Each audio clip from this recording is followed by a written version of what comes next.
rounds. Rodrigo Contreras is the head of the Economic Department and Trade Commissioner for the Embassy of Chile. Rodrigo. Thank you.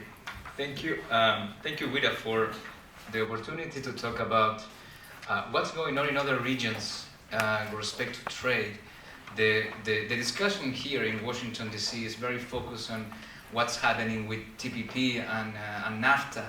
But as Ken said, the other regions are still working on integration initiatives. For example, RCEP, as David was mentioning before.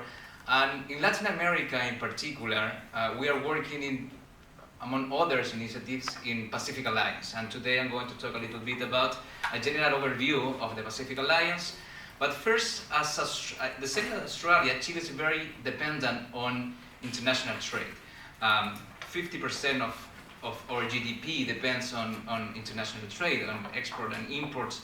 And that's why it's very important for us to maintain this approach, this open markets approach, certain legal certainty in international rules on international trade. This is critical for us, and we are still committed with TPP, with the current members. We are still there, and we are going to continue working on that. That's why, for example, in March, Chile hosted a meeting in Santiago to discuss what's going to be the future of TPP. That was the first step, the first meeting after the United States withdrew from the agreement. And we also invited to that meeting to China and Korea, because for us, for Chile, the main trade partner is China. The second trade partner is the United States, and the third one is the European Union. So we are a very, very diversified economy, geographically diversified, and it's important for us to trade with all the regions. And we are going to foster international trade and integration with all regions, including North America, including Europe, including the Asia Pacific. So now going to the Pacific Alliance, and what's this process? This initiative is comprised by four like-minded countries in Latin America: Chile, Peru, Mexico, and Colombia. Three of them members of the TPP, and Colombia wanted to accede as well to the process, but that we were at that time negotiating TPP and Pacific Alliance at the same time, and that's why many provisions from TPP, you can see them in the Pacific Alliance Treaty. So these four countries created this process in 2011 with the purpose to enhance integration in the region, in particular integration, free movement of people, free movement of capital, goods and services, and also cooperation activities. With the intention as well was to project this process to the Asia Pacific. Always we were thinking to connect both sides of the Pacific with the Pacific Alliance. And if we, in terms of numbers, the Pacific Alliance, the four countries represent the 8th economy in the world. It's the 8th export force. It's the 5th population in the world with 216 million people. The GDP is 2.1 trillion and more than 500 billion in imports and exports. And in Latin America, the Pacific Alliance represents almost 40% of the total GDP and 50% of total trade and 45% of foreign direct investment going to Latin America. So if we see the numbers, it's a very important block, and that's why the initiatives that we are doing together are going to have important implications for the region. And this is the process in the history of the Pacific Alliance. In 2011, and you can see here that we have made important progress in a small period of time. In 2011, the presidents of the four countries met in Lima, Peru, and they decided to create the Pacific Alliance.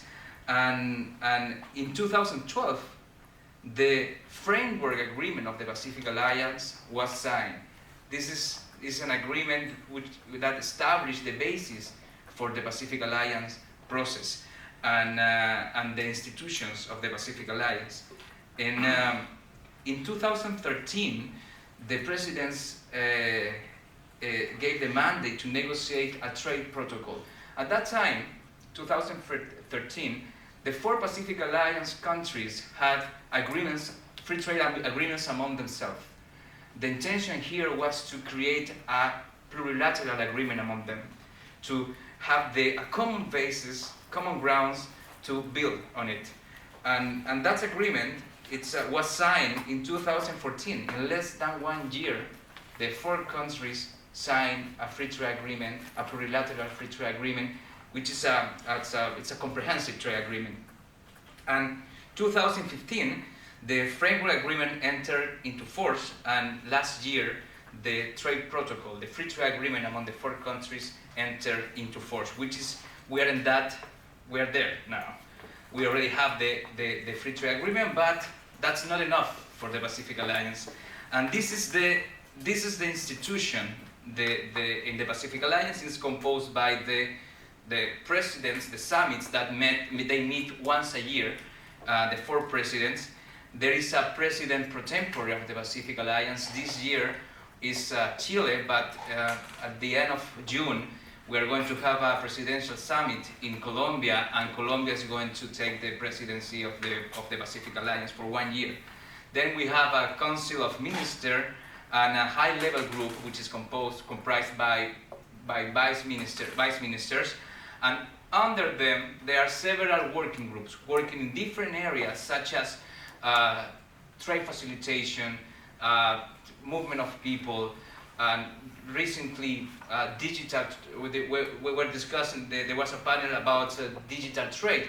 The Pacific Alliance is working on the digital agenda very actively.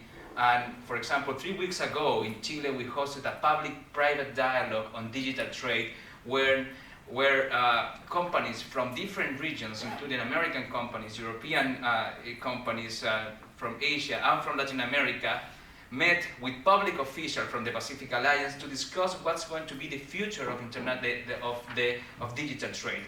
And we are exploring the possibility to include provisions on digital trade in the Pacific Alliance Treaty, but also move forward in other areas like connectivity, for example, digital government, and etc. So the idea is the intention here with the Pacific Alliance is deep integration. We understand that a free trade agreement is important as a first step, but it's not enough. The countries should work together in competitiveness, productivity, and other areas. So this is the institutions in Pacific Alliance. As I was mentioning, in 2014 we signed a free trade agreement among the Pacific Alliance countries, and these are the provisions contained in it's a comprehensive free trade agreement, contains provisions on market access and trading goods, trading services, investments, e-commerce, telecommunication, financial services, air transport, etc. So all provisions that are you can see in a 21st century agreement, but we are negotiating more provisions. For example, on digital trade and trade facilitation, and we're expecting to go beyond that, beyond what is typically a free trade agreement. And for example, in what is deep integration, in movement of people, we are eliminating visas among our countries. We believe that movement of people, it's important for the competitiveness of countries.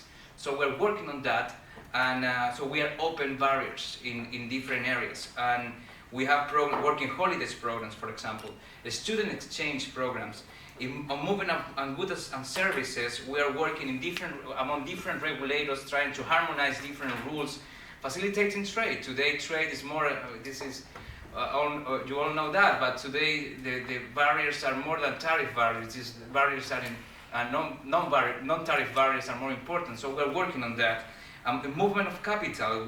For example, we created the Latin American integrated market with the purpose to consolidate, and it's an agreement among stock exchanges from the Pacific Alliance countries.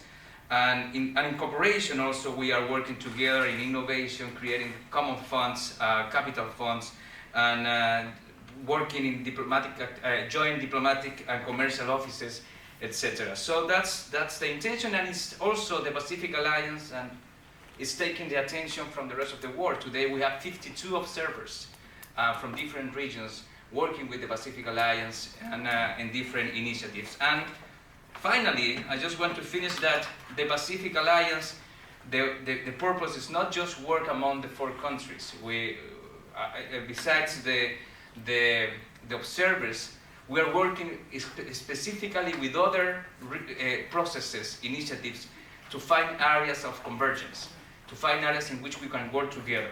For example, with Mercosur. Mercosur, as you know, composed of Argentina, Brazil, Paraguay and Uruguay. Venezuela is suspended, and Bolivia is in process of organization. But it's together, if we see together, is that important in Latin America, and we are working in a common agenda. There is no purpose, and let me be clear on this, there is no intentions to make Pacific Alliance and Mercosur as one process, one initiative. That's not the intention, because it's impossible. There are different institutions, there are different processes. The idea here is to find areas in which we can work together. For example, on trade facilitation, for example, digital trade, digital agenda, and a movement of people, etc. So areas in which we can work together.